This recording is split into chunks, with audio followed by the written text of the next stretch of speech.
Kita muda, kita muda, kita muda. Luar biasa, kita berikan aplaus untuk seluruh hadirin yang ada di Untar, Universitas Tarumanegara. Senang saya bisa berada di sini kembali bersama mahasiswa dan pimpinan universitas yang selalu memberikan energi positif, energi semangat ya. Jadi hari ini kita akan mendengarkan cerita berkaitan dengan kegalauan saya dan beberapa teman, dan mungkin sebagian dari teman-teman di sini juga merasa risau terhadap apa yang terjadi di media sosial, di mana banyak anak muda yang merasa bahwa sukses itu ukurannya materi. Kemudian banyak anak muda yang bermimpi, hari ini aku membangun usahaku, merintis usahaku, besok pagi aku bangun tidur, aku sudah jadi miliuner. Dan banyak yang kemudian terpaksa healing karena tidak terjadi. Ya. Nah, pesan moral dari episode kali ini, teman-teman adik-adikku tercinta, adalah semua sukses itu ada proses. Jadi tidak ada yang instan dalam kehidupan kita kalau kita mau sukses secara berkelanjutan. Sukses yang panjang jangkanya. Jadi kalau kita instan sukses, biasa jatuhnya juga instan.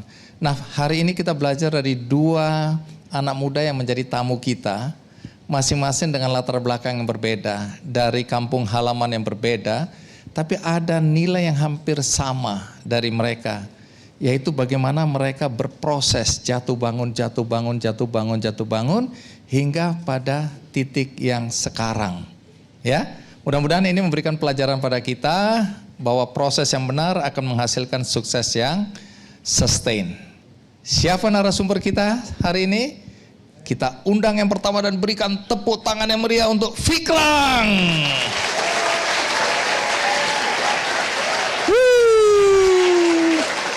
Fikram, apa kabar? Kamu boleh hai-hai di sana. Halo, Assalamualaikum.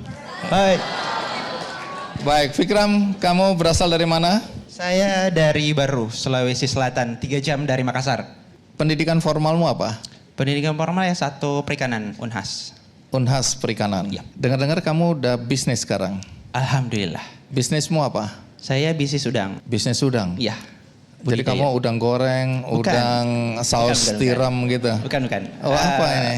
Budidaya tambak udang, sistem tambak milenial. Oke, kalau gitu duduk supaya aku lebih tenang.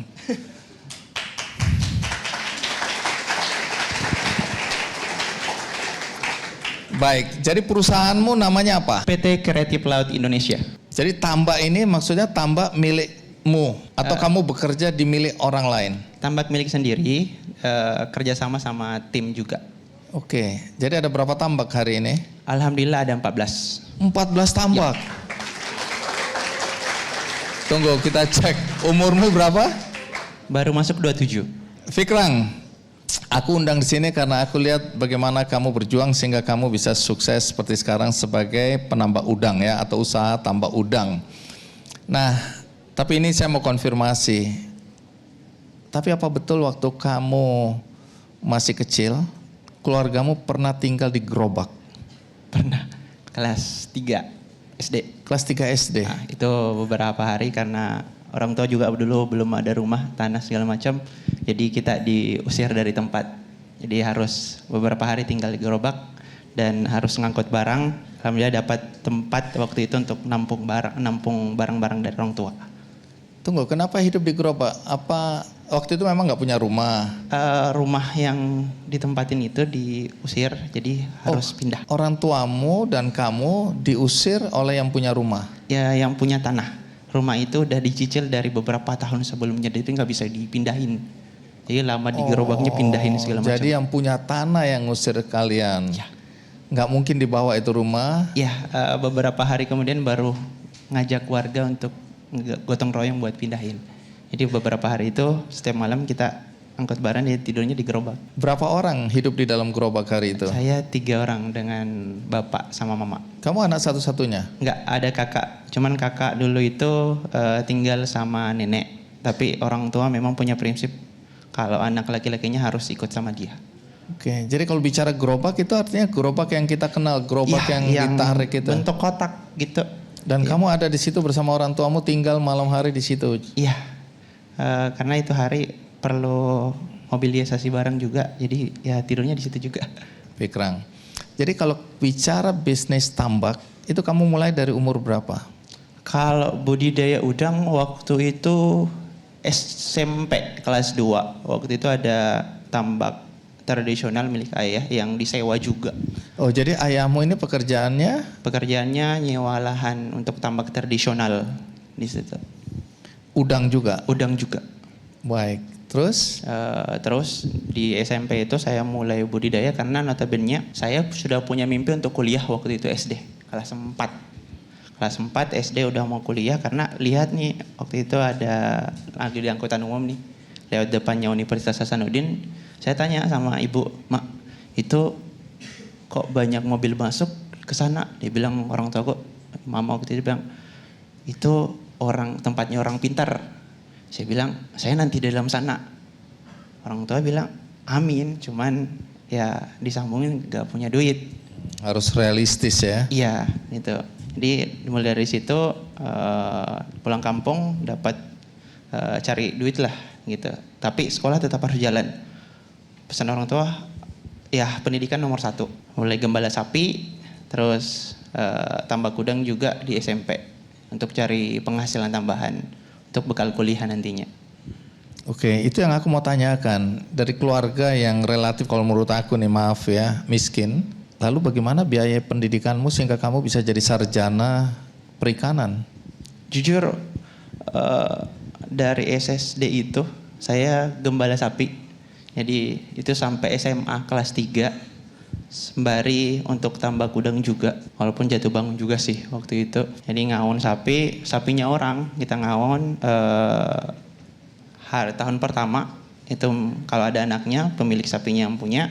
Tahun kedua milik kami. Itu saya lakukan sampai SMA. Dan waktu les pun, les sekolah di SMA saya waktu itu ada les privat sore. Teman-teman lagi jajan, kami ambil rumput. Kami kasih tahu kepala sekolah, "Pak, itu rumput di halaman sekolah nggak usah dibersihin sama petugas sekolah, biar kami yang bersihin. Cuman untuk ambil 1 karung rumput untuk dibawa ke rumah." Gitu. Itu yang saya tabung dan saya enggak lulus waktu itu bidik misi gitu. Saya harapan banget itu lulus bidik misi, tapi enggak lulus dan hampir putus kuliah di semester 2 karena yang tabungan dari SD sampai SMA itu udah habis. Jadi kamu atas biaya sendiri ya, bukan dapat beasiswa begitu ya? Sampai semester 2. Semester 3 alhamdulillah dapat beasiswa. Di saat-saat terakhir udah mau tutup besok untuk lanjut semester 3-nya. Saya udah bilang, kalau besok saya nggak ada lulus beasiswa, saya lebih baik berhenti kuliah daripada saya memberatkan orang tua, memberatkan kakak saya. Baik, jadi jurusan perikanan itu pilihanmu atau pilihan orang tua? Pilihan saya. Nah, kamu mulai betul-betul menekuni usaha tambak udang itu pada umur berapa? Bukan tambak udang sih, karena kan SMA kelas 3 udah berhenti full nih, saya udah fokus ke kuliah. Jadi 2018 saya udah mau metain nih. Ada 1 beasiswa yang memang waktu itu langsung untuk pemetaan klaster lah istilahnya. Nah saya pilihnya klaster entrepreneur. Nah dari situ bisnis saya awalnya itu bukan tambak udang. Oke, apa bisnisnya? Jualan udang juga. Tetap di dari udang ke udang ini teman-teman ya. Tapi ke BTN, gitu, BTN? perumahan. Oh, perumahan BTN. Yap. Kamu jualan udang di situ. Tapi udangnya beli. Ya, udangnya beli dari teman-teman yang bawa dari daerah. Gitu. Baik. Apa bedanya tambak yang kemudian Fikrang rintis dengan tambak dari orang tua? Tadi kan kamu nyebut tambak apa? Milenial. Tambak milenial. Apa bedanya itu milenial? Tambak milenial itu pertama dia sistemnya pengontrolan IoT. Walaupun saya basic anak perikanan, tapi alhamdulillah selama kuliah saya banyak interaksi sama teman-teman di teknik informatika sama ilmu komunikasi. Jadi prinsip saya kuliah bukan untuk kejar nilai, tapi untuk kejar ilmunya.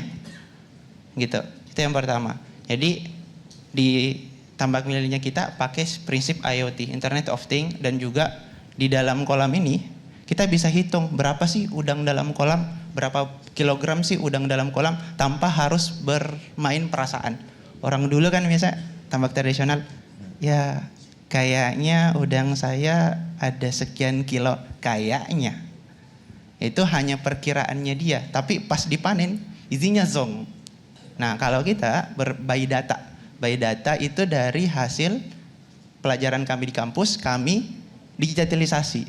Karena istilahnya bagaimana kami mengubah pelajaran-pelajaran di kampus itu supaya sesederhana mungkin, supaya bisa diterapkan di masyarakat yang di pedesaan. Baik, jadi dengan teknologi yang kamu pakai itu bisa menghitung kira-kira berapa kilo udang yang akan dipanen untuk jangka waktu panen itu? Iya, dan produksinya juga jauh lebih besar.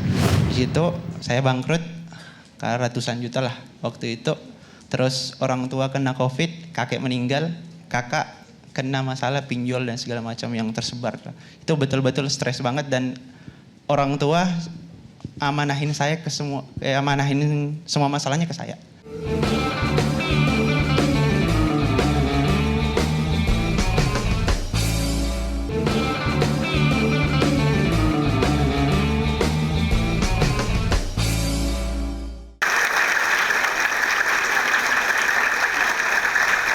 Baik, kan ada perjuangan. Karena aku dengar cerita kamu gagal juga berkali-kali. Ya, betul. Kapan persisnya kamu gagal?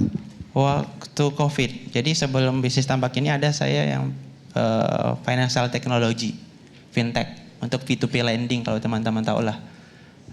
Itu masuk di program 1000 Startup Digital Kominfo, dan di situ kami betul-betul down karena gemburan COVID. Yang kedua dari kemitraannya kami di lapangan itu kena tipu juga. Sedangkan posisinya kami adalah penghubung antara investor dengan mitra di lapangan. Mitra kami kabur, investor ini udah gelagapan, neror saya terus. Di situ saya bangkrut ratusan juta lah waktu itu.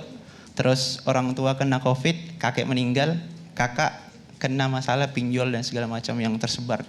Itu betul-betul stres banget, dan orang tua amanahin semua masalahnya ke saya gitu. Jadi minta bantuanmu untuk menolong agar keluar dari tekanan ekonomi, termasuk pinjaman online tadi itu. Iya, pinjaman online, dan juga di sisi lain bisnis saya bangkrut gitu, dan ada orang tua nggak tahu bahwa kamu sedang bangkrut. Enggak, karena saya nggak mau buat bapak saya istilahnya malah tambah sakit gitu. Karena waktu itu memang bapak kena COVID juga, lagi parah-parahnya.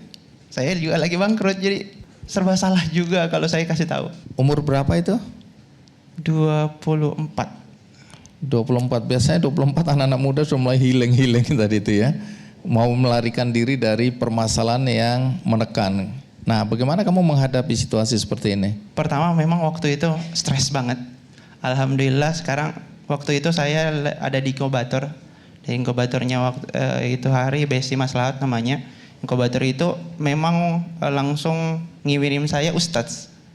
Jadi yang diperbaikin dulu bukan bisnisnya, tapi mentalnya dan ketenangannya.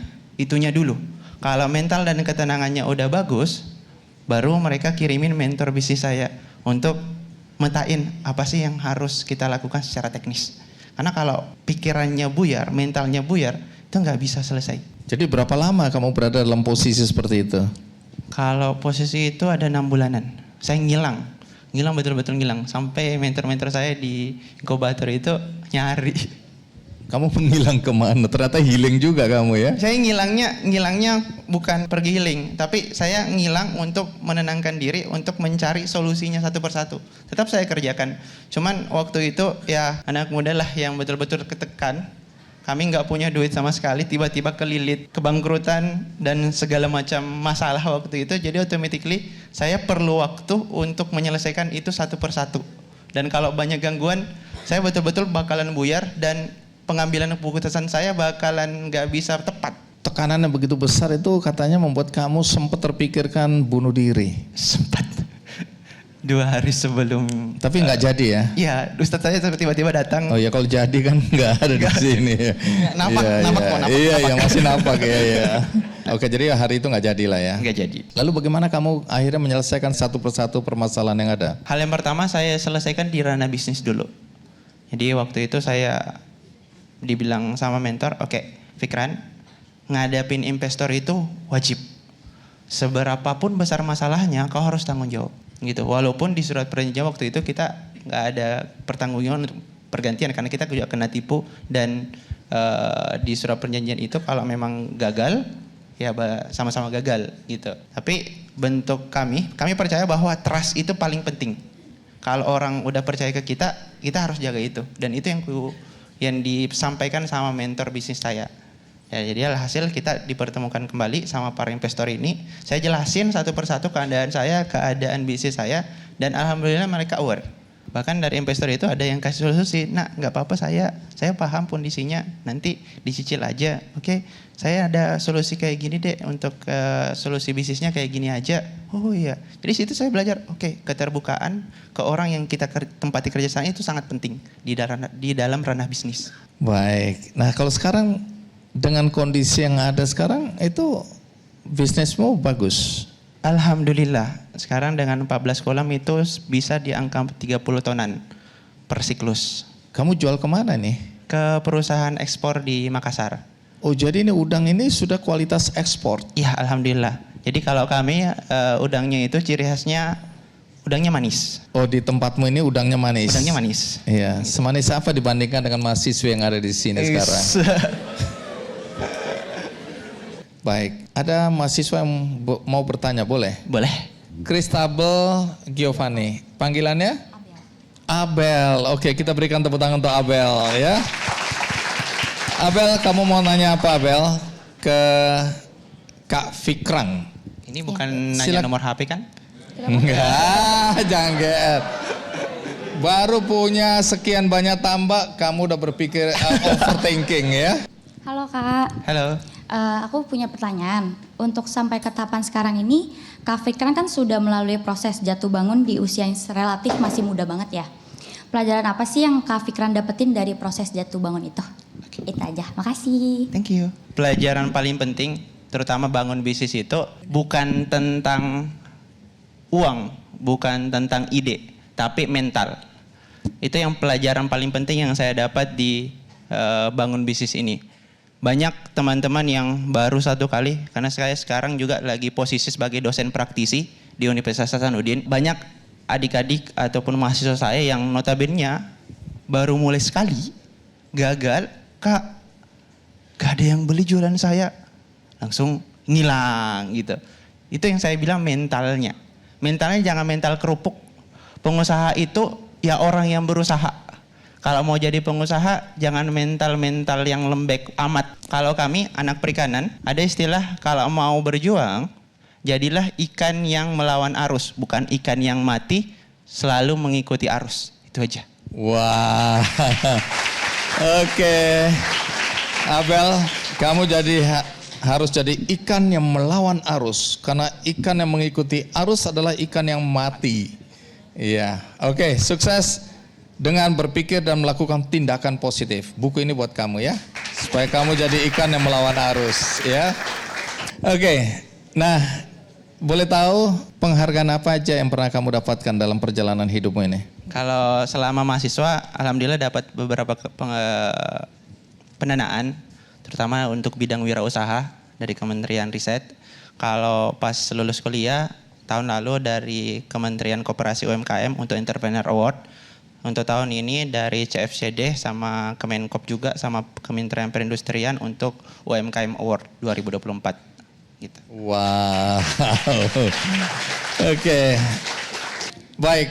Nah, Fikrang, kamu boleh berdiri di sini, sampaikan closing statement kamu berkaitan dengan proses jatuh bangun, berkaitan dengan tips bagi anak-anak muda yang mulai tertarik untuk berbisnis. Oke, bismillah. Untuk teman-teman yang mau mulai bisnis, terutama mahasiswa nih, kalian patut bersyukur berada di era sekarang. Era yang betul-betul didukung oleh pemerintah, didukung oleh universitas untuk memulai usaha. Waktu masih kuliah harus menyisihkan, harus bolos dari bangku perkuliahan untuk melanjutkan bisnis saya. Tapi teman-teman, ada program dari kampus yang memberikan 1 semester kepada kalian untuk lanjutkan itu.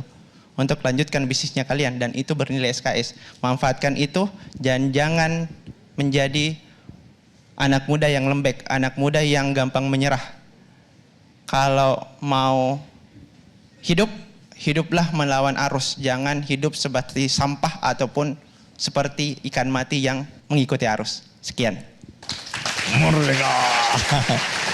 Baik, terima kasih Fikrang ya. Saya S1, saya ambil Food Science dari Cornell University di New York. Summa cum laude, IPK 3,99. S2 saya 2 kali, 1 kali lagi di Fudan University di Shanghai, ambil Master of Science in International Business. Kamu kemudian pulang ke Indonesia. Ujung-ujungnya jualan es.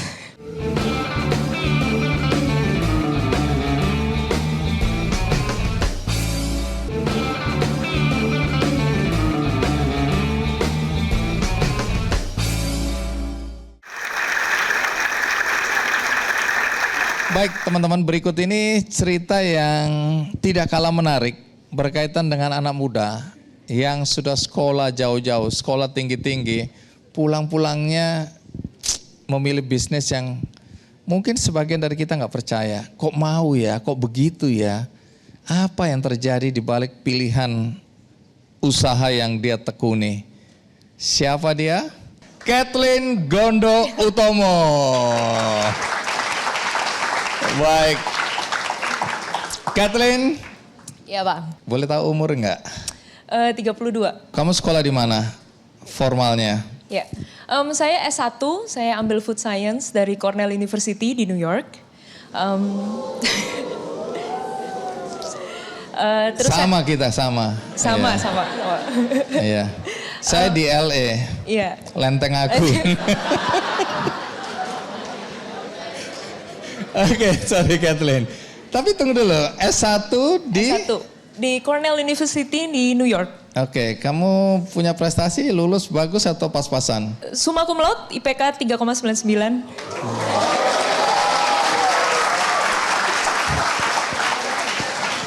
Sampai di situ masih sama kita. Iya. Saya 299 tapi. Oke, S1, S2 katanya lanjut kuliah ya? Iya, jadi setelah S1 sempat kerja sebentar di pabrik keju, terus saya S2 di London Business School ambil Master Management Business. S2 saya 2 kali, 1 kali lagi di Fudan University di Shanghai, ambil Master of Science in International Business.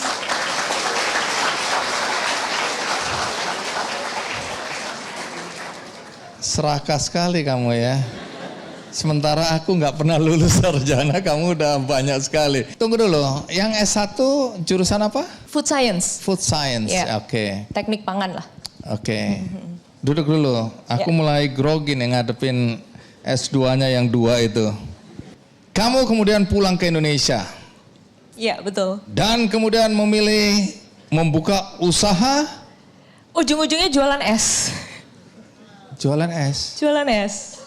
Berapa nih esmo harganya? Ya, jadi saya membangun High Cups. High Cups ini adalah perusahaan F&B dengan misi khusus, yaitu pemerataan gender. Di High Cups ini kita punya berbagai varian makanan dan minuman. Sekarang kita jualan minuman dari harga Rp5.000. Kenapa kamu memilih itu? Sebenarnya High Cups itu lahir karena saya gemes gitu, saya frustasi gitu dengan kenyataan bahwa perempuan di Indonesia itu tidak diberi kesempatan yang sama dengan laki-laki. Itu kenapa Jangan saya lihat bangun High aku, Cups. siapa laki-laki di sini? Awas kalian ya, kasih kesempatan dong yang sama. Oke, jadi dari mana kesadaran bahwa kamu merasa perempuan tidak diberi kesempatan yang sama dengan laki-laki? Dari mana? Saya lulusan tahun 2014. Pada saat itu saya lulus dari New York, saya sempat kerja.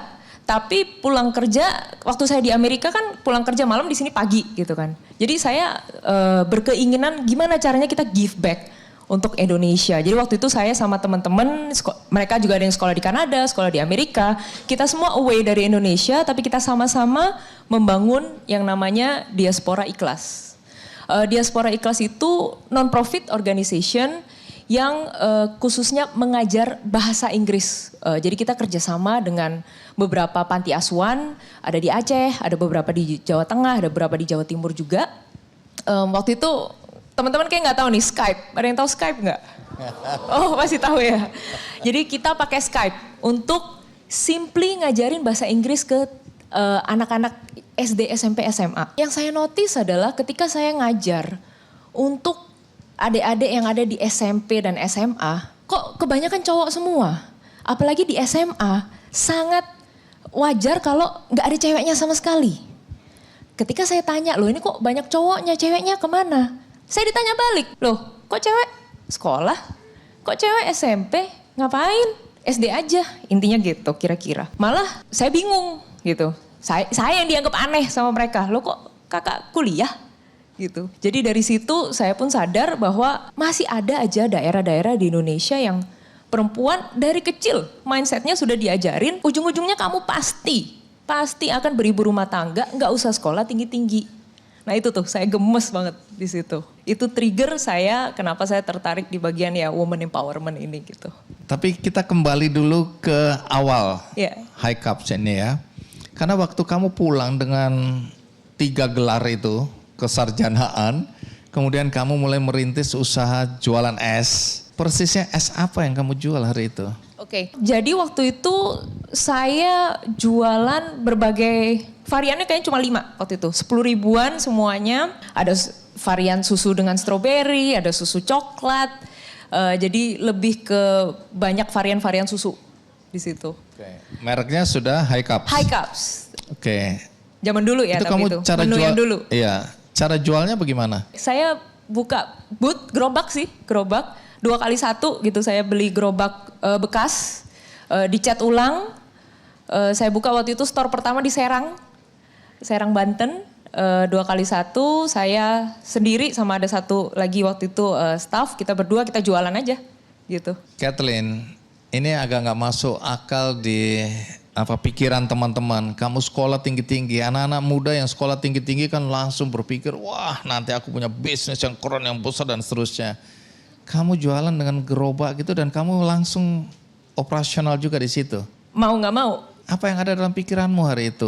Memang aku tahu tadi kan kamu jelasin bahwa kamu ingin membantu kaum perempuan. Tapi dimulai dengan jualan es dan kamu yang jualan langsung. Dengan modal berapa hari itu? Waktu itu 10 juta. Dari mana uangmu 10 juta itu? Sebelumnya kan saya kerja, saya ada tabungan. Oh ada tabungan, 10 juta kamu beli gerobak, lain-lain itu kamu cat bahan sendiri baku. Dan seterusnya, bahan baku kamu jualan. Betul. Oke, apa yang ada dalam pikiranmu hari itu? Jadi gini, pada saat memulai waktu itu saya nggak mikir terlalu kompleks, pokoknya saya punya visi ini, saya ingin membangun, saya ingin memperkenalkan bahwa wanita punya opsi, punya pilihan hidup. Ujungnya adalah kita ingin membangun satu komunitas wanita-wanita yang merdeka, wanita-wanita yang berani untuk berambisi dan bermimpi. Jadi ya saya tahu untuk ke sana nggak mungkin langsung ada di level situ, pasti semua ada prosesnya. Dan kalau prosesnya itu pertama saya harus terjun sendiri ya terjun aja nggak apa-apa. Karena kan nggak mungkin kita buka suatu outlet restoran yang gede tanpa ada pengalaman juga. Gitu kan. Jadi mungkin di situ adalah starting point saya. Gitu, saya mau jalan dulu aja deh, eksekusi dulu aja deh. Terus nanti kita reiterate, kita evolusi along the way. Jadi sekarang pun High Cups yang sekarang secara packaging, menu, harga, penampilan, booth, outlet itu berbeda jauh. Cara kita mendistribusikan barang, menjual itu berbeda jauh dengan High Cups yang dulu. Gitu. Omong-omong orang tuamu ini pekerjaannya apa? Mama saya ibu rumah tangga. Papa saya juga entrepreneur gitu, tapi bukan F&B.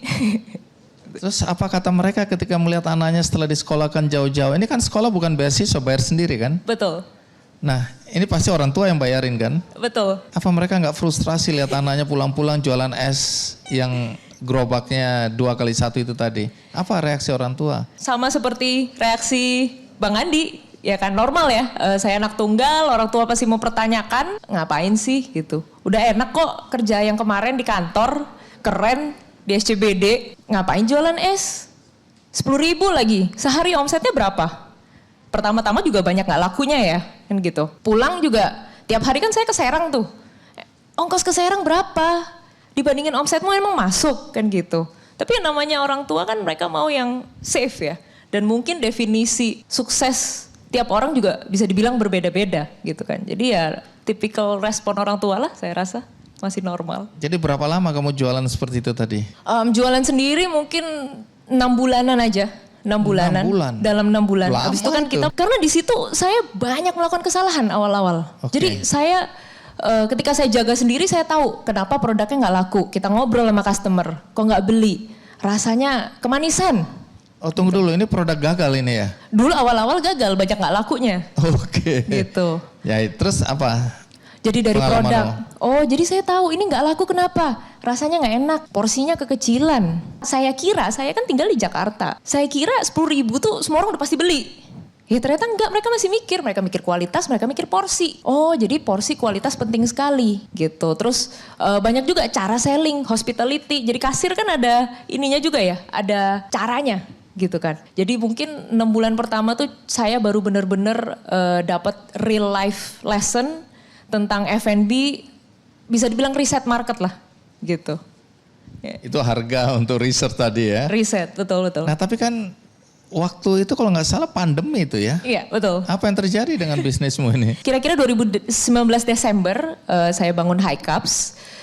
Saya masih ingat betul kita mulai lockdown itu Maret 2020. Tapi saya beruntungnya adalah di saat 2020 itu, jadi High Cups itu kan memang start di luar kota tier 2, tier 3. Tapi saya bukanya di banyak pasar swalayan. Di pasar swalayan ini justru pada saat COVID kan yang tidak tutup. Jadi malah growth kita bagus tuh. 2020 bagus sampai 2021.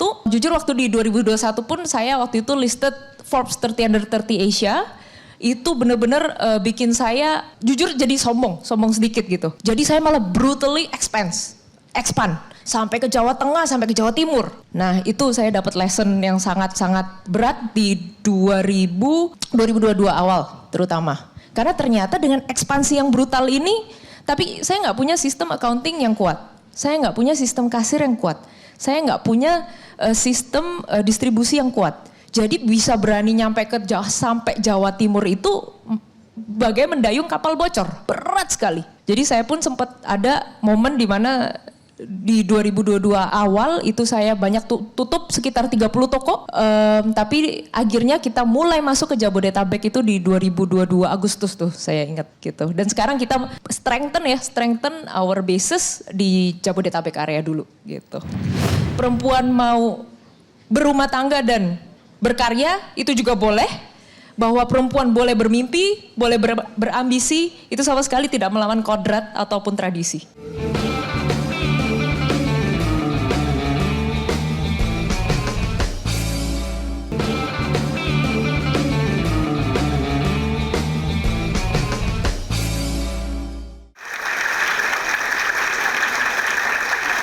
Sebagian orang kalau gagal seperti itu kan berhenti ya. Apa yang membuat Kathleen maju terus? Apa itu? Jujur waktu itu, waktu sempet udah banyak tutup toko, waktu itu saya ngobrol sama suami saya. Steven, ini saya banyak tutup toko, saya banyak mengecewakan orang. Duit tinggal 6 bulan lagi, bangkrut abis gitu. Gimana ini? Saya jadi inget kembali gitu.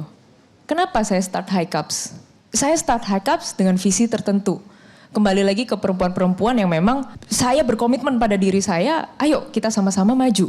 Jadi saya ngobrol sama tim saya, saya ngobrol sama tim saya yang udah dari awal, dari 2019 jatuh bangun nama saya, dari ngobrol sama tim itu makes me feel better sih. Jadi saya jadi ingat lagi visi saya, jadi saya bilang ini last fight, kita harus last fight.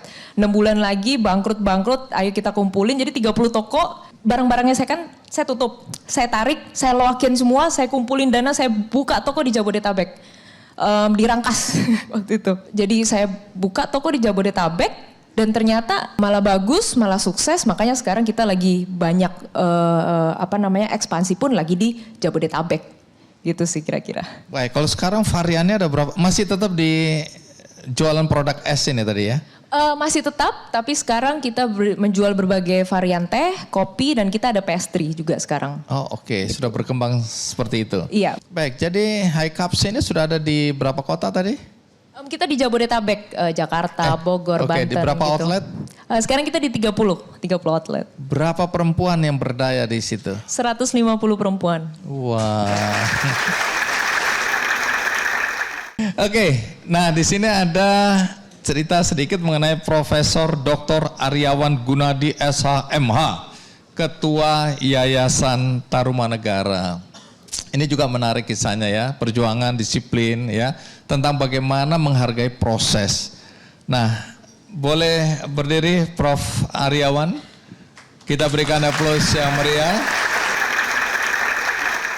Oke, Prof. Aryawan, cerita sedikit bagaimana Anda bisa sampai posisi sekarang? Karena ketua yayasan itu menaungi sejumlah lembaga-lembaga di bawah yayasan ya Tarumanegara. Kemudian Anda juga bisa mendapat gelar Profesor Doktor SH dan MH.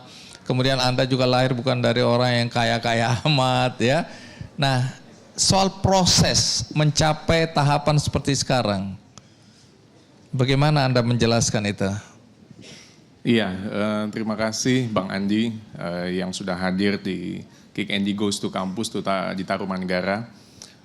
Jadi memang tadi seperti yang Kathleen sampaikan, hidup itu apa sih yang menjadi essence? Yang menjadi essence itu kan bagaimana kita bisa berimpact kepada orang banyak. Jadi sama seperti Kathleen, kalau ditanya misalnya historical sejak dulunya, apa yang saya set itu ada 4 Pak. So if we want to achieve our lives, pertama memang dari kecil kita harus punya mimpi. Jadi set goals-nya itu sudah dari awal tuh sudah harus ada. Minimal saya selalu sampaikan kalau mimpi kita itu nggak bisa tercapai, paling tidak mimpi sampai ke langit, paling nggak 1-2 di bawah langit itu kita masih bisa achieve. Kedua adalah kita harus set roadmap-nya. Jadi peta jalan untuk kita menuju achieve mimpi kita itu.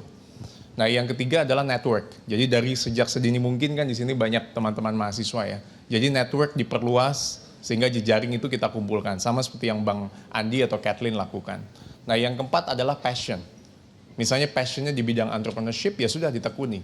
Sehingga bisa menjadi entrepreneur yang handal. Nah, artinya kesemuanya itu saya tekuni Pak. Memang sejak dulu untuk bisa memberikan impact bagi banyak orang. Nah, pertanyaannya untuk Yayasan Tarumanegara. Memang Yayasan Tarumanegara ini kan sebagai salah satu yayasan yang bisa saya katakan salah satu yang terbesar di Indonesia dengan memiliki beberapa unit usaha dan unit sosial. Ada UNTA, Rumah Sakit Royal Taruma, ada Institut Tarumanegara, perusahaan-perusahaan dan sebagainya, ada hospital dan yang lain-lainnya. Menarik ya. Dan Prof. Aryawan ini termasuk profesor termuda di Indonesia ya. Pernah mendapatkan penghargaan MURI di usia 38 tahun. Jadi ini pencapaian yang luar biasa juga. Tapi kita kembali ke urusan kewirausahaan. Di dunia entrepreneurship, apakah ada perhatian khusus Tarumanegara untuk mendorong anak-anak terjun ke dunia usaha untuk menjadi wirausaha? Iya, jadi Yayasan Tarumanegara itu kan lahir dari tahun 59 itu salah satunya banyak entrepreneur yang mendirikan Pak. Bahkan dulu ketua Yayasan Tarumanegara sebelum saya ada nama-nama seperti Pak PK Oyong, pendiri Kompas Gramedia, ada Ciputra, Pak Ciputra pernah menjadi chairman juga, ketua juga di kita.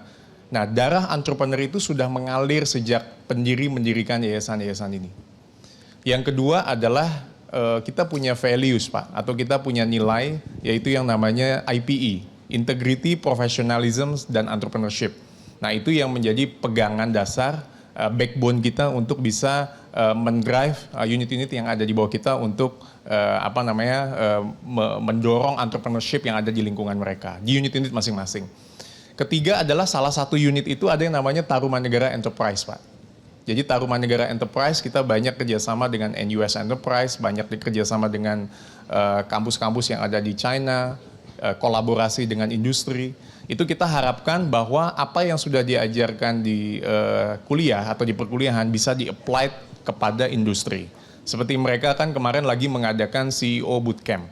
Bagaimana ideas yang mereka dapat bisa diimplement dengan membuat produk-produk tadi seperti yang Kathleen sampaikan. Misalnya mereka tertarik di bidang IT, digital, atau di bidang F&B, semua itu di-apply. Nah, mata kuliah yang ada itu memang terjabar. Seperti di hukum ada legal partnership, mungkin di ekonomi dan bisnis ada di bidang mata kuliah kewirausahaan. Tapi kan memang nggak cukup sampai situ. Makanya kita buat yang namanya Tarumanegara Enterprise untuk inkubator bisnis, juga untuk menghimpun expert-expert yang ada di lingkungan kita untuk mendirikan unit-unit usaha dan unit-unit yang ada di bawah kita. Baik, terima kasih. Kita berikan aplaus untuk Profesor Aryawan ya. Jadi kita bisa tahu kita berada di tempat yang tepat ya. Bagaimana kampus ini juga mendorong anak-anak untuk berwirausaha. Baik, Kathleen, sebelum kita berpisah, sesuatu perlu kamu sampaikan kepada anak-anak muda di sini. Apa aja yang kamu pikir menarik atau penting untuk disampaikan berkaitan dengan apa yang kamu ceritakan tadi? Oke. Silakan berdiri di sini. Iya, ini saya nge-quote sedikit ya dari Mbak Najwa Shihab gitu. Dia tuh punya sebutan namanya perempuan merdeka. Dan saya rasa ini adalah sangat relevan untuk kita sekarang ini, terutama yang perempuan-perempuan yang di sini. Kita tinggal di Jakarta, otomatis kan kita melek tentang isu-isu feminisme. Kita semua juga sekolah tinggi, artinya kita ada kesempatan gitu. Dan sebagai perempuan merdeka, mari kita sama-sama menggandeng perempuan-perempuan lainnya, bukan saling menjatuhkan tapi mendorong mereka, memberitahu mereka bahwa perempuan itu berhak, perempuan itu layak untuk mau jadi ibu rumah tangga, mau berkarya, atau mau semua gitu. Jadi maksud saya perempuan mau berumah tangga dan berkarya itu juga boleh. Bahwa perempuan boleh bermimpi, boleh berambisi, itu sama sekali tidak melawan kodrat ataupun tradisi. Terima kasih. Setuju. Ya. Aku dari dulu sangat setuju. Kalau kita melakukan pemberdayaan pada perempuan, kalau mereka akhirnya berhasil ya, sejahtera, yang dipikirkan pertama anak-anak dan keluarga. Ya. Jadi kalau mau bantu, bantulah perempuan. Oke, setuju. Terima kasih Kathleen, sukses ya. Baik teman-teman, untuk memberikan inspirasi kepada teman-teman tentang perbuatan baik, hari ini juga saya mengundang pimpinan atau presidir dari Darya Varia, yaitu Dr. Martin Wibawa Klur. Baik, terima kasih Dr. Martin. Apa kabar Bang? Iya, terima kasih. Silakan sini. Selamat sore semua. Dan Ibu Grini untuk hadir di depan sini ya.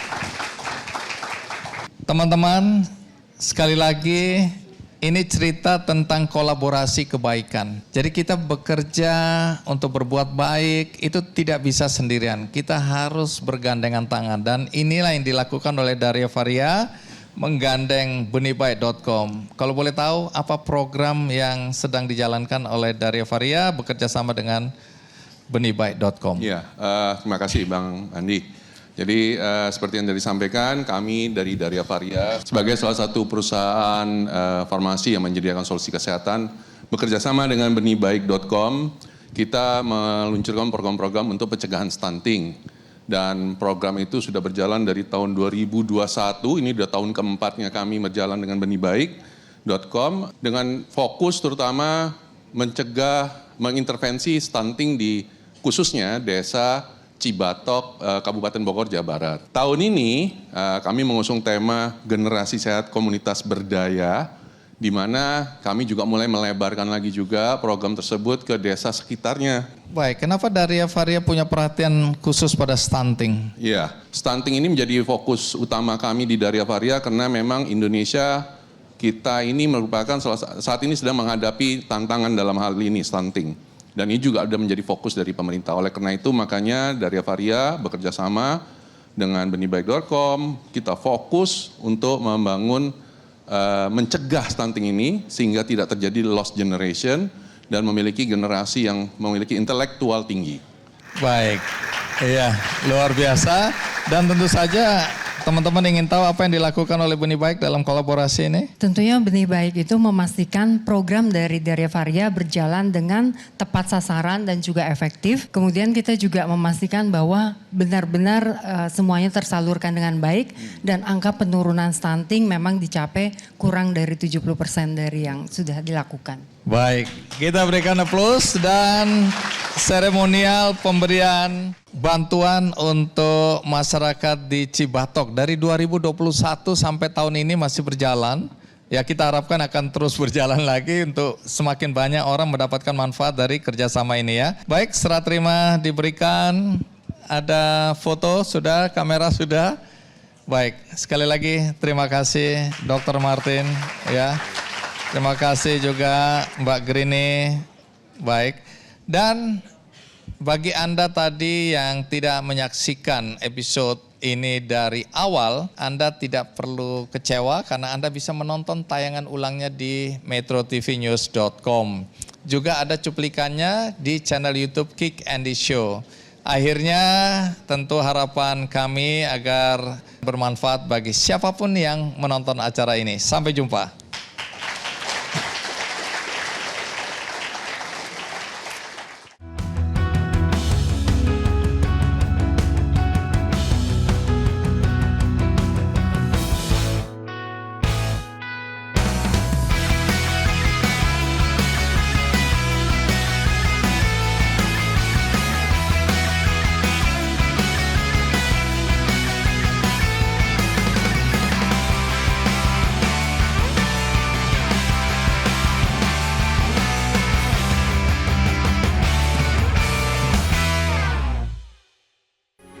Metro TV. Jelajahi cara baru mendapatkan informasi. Download Metro TV Extend sekarang.